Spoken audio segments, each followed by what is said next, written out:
Let's see how to fix this missing DLL problem in just 3 steps.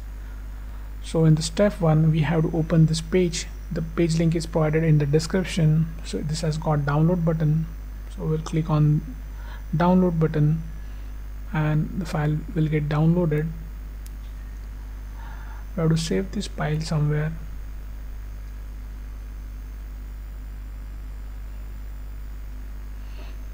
Now we'll open the file.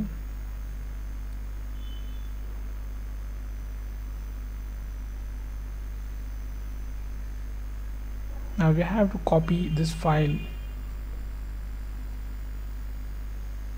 Right click on it and select copy. Then we'll move to the next step.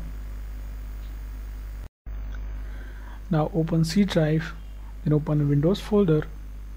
Now scroll down in the directory. We have to open System32 folder here. Now right click in the blank space and select paste. Click continue to paste it. If you face access denied issue, then you can follow the screen to fix that. In the step 2, we'll register the DLL file we just copied. Now open task manager with an administrator access. Click file, select run new task, then click on browse button.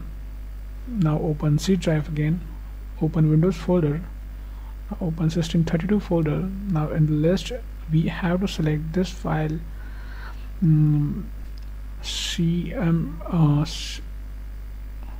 cmd.exe. click OK, select this checkbox and click OK. Now this will open in administrator mode. Just maximize the screen. We have to execute 3 commands here.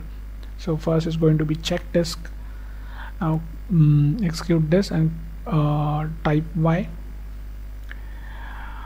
And the next command would be sfc space / scan now.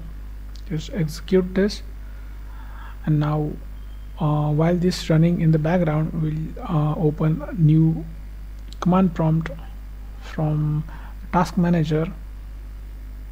Just click this box again and click OK.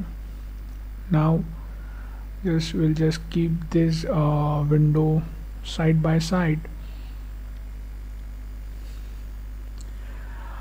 So in this command prompt, just type this command carefully. Now just replace your my missing DLL file with the DLL file which we have just copied. Execute it. Now wait this verification completes. Now after everything is done, click start menu and restart it. So before you restart, just hit like the video.